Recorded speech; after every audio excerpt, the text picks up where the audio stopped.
தேர்தல் கமிஷன்கிட்ட கேட்கணும். வேட்பாளர் யார் இருந்தாலும் அவங்கள பற்றின அறிமுகம் கொடுங்கன்னு சொல்லணும். நான் ஏன் வேறு இடத்துலேருந்து தெரிஞ்சுக்கணும்னு கேட்கணும்.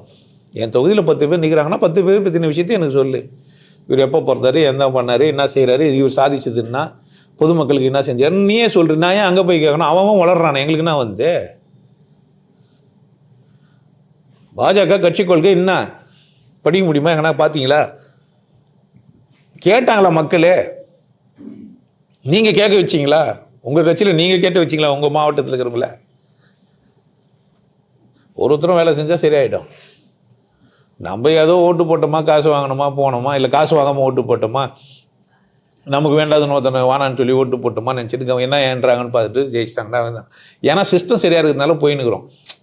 எனக்கு பாதிப்பு ஏற்படாத அளவுக்கு என்ன பண்ணி வச்சுதாங்க அரசியல் அமைப்பை பாதுகாப்பாக இருக்குது. நான் கோர்ட்டுக்கு போகலாம், நீதிமன்றத்துக்கு போய் பேசலாம், என் தரப்பு நியாயத்தை நான் சொல்லலாம் அப்படின்றதுனால நான் என்ன பண்ணுகிறேன். இப்போ ஏன் ஓட்டு போய் ஜெயிச்சாலன்னா இல்லை, எனக்கு பிரச்சனை இல்லை. அவர் தான் மன்னரானார்னா என்ன ஆவார்?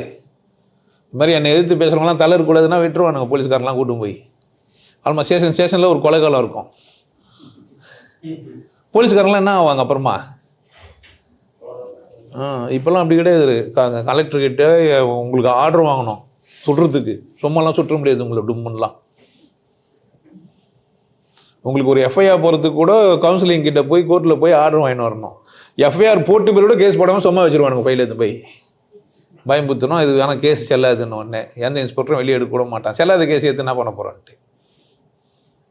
புரியுதுங்களா என்ன சொல்கிறேன்ட்டு? எதனால் அது சாத்தியமாகுது? குற்றம் சுமத்தப்பட்ட ஒருவர் நீதிமன்றத்தில் நிரூபிக்கப்படாமையே சுற்றினுங்கிறாருனாக்கா தப்பா ரைட்டா? 96 வழக்கு முதலமைச்சராகிறார், என்ன பண்ணலாம்?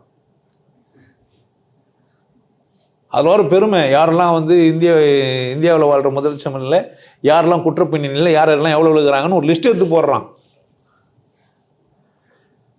மக்களாட்சியில் தான் இவ்வளவும் நடக்கும் முடியும்.